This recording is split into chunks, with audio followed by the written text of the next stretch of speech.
Oke, jadi kita lanjut lagi tentang hukum Hess. Nah, jadi dalam termokimia ini dikenal sebuah hukum yang disebut dengan hukum Hess. Nah, seperti apa pengertian dari hukum Hess ini? Jadi, hukum Hess ini dia memiliki pengertian yaitu hukum yang menyatakan bahwa perubahan entalpi suatu reaksi akan sama walaupun reaksi tersebut terdiri dari satu langkah atau banyak langkah, gitu. Jadi, misalnya jika senyawa A kita mau menghasilkan produk D gitu. Nah, misalnya A tambah B lah, nantinya akan menghasilkan D. Nah, di sini untuk A tambah B menghasilkan D ini kan hanya satu langkah. Nah, misalnya terdiri dari banyak langkah gitu. Misalnya A tambah B menghasilkan C, kemudian menghasilkan E, baru dia menghasilkan D. Nah, ini kan dia terdiri dari beberapa langkah.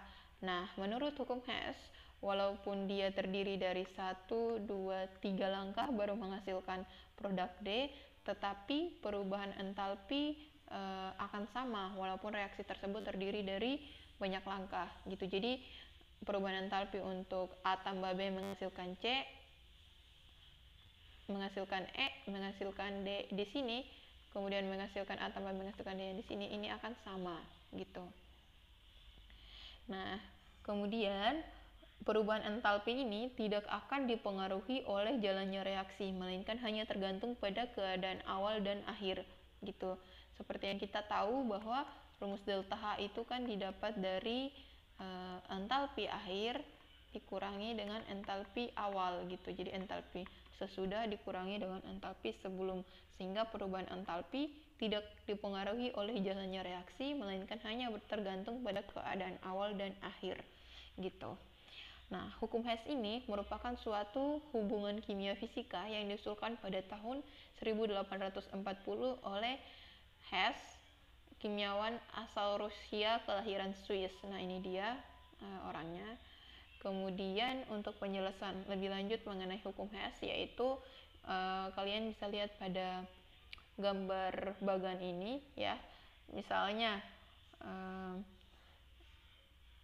hukum Hess ini, sebelum kita lanjut ke penjelasan tentang bagan, kita jelasin lebih lanjut dulu tentang hukum Hess. Jadi hukum Hess ini mempunyai pemahaman yang sama dengan hukum kekekalan energi. Oke. Hukum kekekalan energi gitu. Nah, yang juga kita pelajari di hukum pertama termodinamika gitu kan. Nah, jadi hukum Hess ini dapat digunakan untuk mencari keseluruhan energi yang dibutuhkan untuk melangsungkan reaksi kimia. Gitu. Jadi coba kalian perhatikan diagram berikut. Nah, sebelum kita ke penjelasan tentang diagram yang ini, ya mungkin yang tadi kan aku udah bilang nih bahwa hukum Hess itu dia mempunyai pemahaman yang sama dengan hukum kekekalan energi kan. Nah, yang dipelajari di hukum pertama termodinamika. Nah, mungkin bagi yang belum tahu tentang energi atau yang udah dipelajari di hukum pertama termodinamika, nah boleh cari tahu nih hukum kekekalan energi itu berbunyi apa gitu, dan apa hubungannya sih sama hukum Hess ini gitu. Jadi kalian coba cari nih hukum kekekalan energi itu bunyinya seperti apa gitu. Oke, jadi kita langsung aja ke penjelasan tentang diagram yang ada di sini. Nah, jadi diagram di sini dia menjelaskan bahwa untuk mereaksikan A menjadi produk D yang ini, dia dapat menempuh jalur B maupun jalur C gitu kan. Nah, jadi dari A untuk sampai ke garis finish, untuk sampai ke produk D ini, dia bisa ke B dulu, oke, baru langsung ke D, atau bisa melewati jalur yang dari A ke C baru ke D gitu. Nah, jadi walaupun dia dapat menempuh jalur B maupun C, tetapi kita ingat kembali lagi ke hukumnya bahwa perubahan entalpi menurut pengertian hukum Hess yaitu perubahan entalpi suatu reaksi akan sama walaupun reaksi tersebut terdiri dari satu langkah atau banyak langkah, dengan dia itu tidak dipengaruhi oleh jalannya reaksi, melainkan hanya tergantung pada keadaan awal dan akhir. Oke, sehingga walaupun untuk mereaksikan reaktan A menjadi produk D yang dia dapat menempuh jalur B maupun C, Nah, itu dengan perubahan entalpi yang sama, yaitu delta H1 ditambah delta H2 akan sama dengan delta H3 ditambah delta H4 gitu.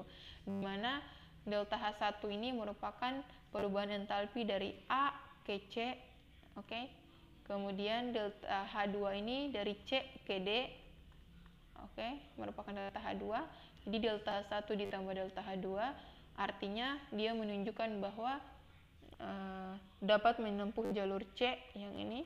Kemudian untuk delta H3 ini dari B ke D, kemudian delta H4 ini merupakan dari A ke B gitu. Jadi dari A ke B ini delta H4, kemudian dari B ke D ini merupakan delta H3 gitu. Jadi delta H1 dan delta H2 ini merupakan jalur yang si C tadi di sini, dan delta H3 dan ditambah delta H4 merupakan jalur B yang ini gitu.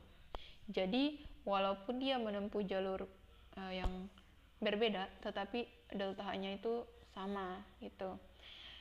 Kemudian jika perubahan kimia terjadi oleh beberapa jalur yang berbeda, perubahan entalpi keseluruhan itu tetaplah sama, oke? Seperti penjelasan yang tadi. Kemudian hukum Hess itu dia menyatakan bahwa entalpi merupakan fungsi keadaan. Dengan demikian, delta H untuk reaksinya, oke, tinggal dihitung dengan untuk reaksi tunggal ya, untuk reaksi tunggal itu tinggal dihitung dengan delta H reaksi sama dengan jumlah delta HF produk dikurangi dengan jumlah delta HF reaktan gitu. Jadi delta HF ini artinya perubahan entalpi untuk pembentukan. Jadi F ini merupakan formasi jadi pembentukan gitu. Jadi delta H reaksi sama dengan delta H produk dikurangi jumlah delta F reaktan. Ingat bahwa hukum Hess ini dia menyatakan bahwa entalpi merupakan fungsi keadaan gitu, karena fungsi keadaan sehingga delta H untuk reaksi tinggal dihitung kayak gini gitu. Nah, kemudian jika perubahan entalpinya itu bersih bernilai negatif atau delta H-nya kurang dari 0, bahwa seperti yang kita sudah tahu bahwa reaksi tersebut merupakan reaksi eksoterm karena delta H-nya negatif atau kurang dari 0. Nah, karena delta H-nya kurang dari 0 negatif, sehingga dia itu bersifat spontan, reaksinya bersifat spontan gitu. Kemudian jika delta H-nya itu bernilai positif, delta H-nya lebih dari 0, maka reaksinya itu bersifat endotermia gitu. Nah, jadi entropi dia itu mempunyai peran yang penting untuk mencari spontanitas reaksi. Karena beberapa reaksi dengan entalpi positif itu juga dia bisa bersifat spontan gitu. Nah, mengapa di sini kita udah membahas entropi? Jadi delta H berdasarkan penjelasan ini nih, jika delta H dia kurang dari 0, maka dia kan reaksinya dapat bersifat spontan. Nah, tetapi tidak semua delta H yang lebih dari 0 itu dia tidak bersifat spontan gitu. Nah, itu dapat dijelaskan menggunakan entropi, di mana dia mempunyai peran yang penting untuk mencari spontanitas reaksi. Karena beberapa reaksi dengan entalpi positif, oke, delta H lebih dari 0, dia itu juga bisa bersifat spontan gitu. Nah, kemudian untuk penggunaan lain dari hukum Hess, yaitu yang tadi untuk perubahan entropi. Jadi konsep dari hukum Hess ini juga dapat diperluas untuk menghitung perubahan fungsi keadaan lainnya gitu, seperti entropi dan energi bebas gitu. Energi bebas Gibbs itu di materi kuliah gitu. Jadi energi bebas atau delta G, energi bebas Gibbs gitu. Nah, kemudian kedua aplikasi ini sangat berguna karena besaran-besaran tersebut sulit atau tidak bisa diukur secara langsung, sehingga perhitungan dengan hukum Hess ini digunakan sebagai salah satu cara untuk menentukannya gitu. Sehingga untuk aplikasi dari penggunaan lain hukum Hess, yang pertama untuk perubahan entropi dan yang kedua untuk perubahan energi bebas yang delta G gitu. Nah, untuk perubahan entropi itu dia lambangnya itu S, entropi aja lambangnya S. Sedangkan untuk perubahan berarti kan udah tambah delta tuh, jadi delta S. Nah, untuk delta S rumusnya itu didapat dari perubahan entalpi produk dikurangi perubahan entropi reaktan gitu. Oke, kemudian untuk perubahan energi bebas, lambangnya itu untuk energi bebas saja, nama lainnya itu energi bebas Gibbs, itu lambangnya aja itu G. Nah, sedangkan ditambah perubahan berarti delta G. Nah, jadi delta G itu delta G 0 produk dikurangi delta G 0 reaktan gitu. Nah, sekian untuk pembahasan tentang konsep dari hukum Hess. Selanjutnya kita akan membahas soal tentang hukum Hess.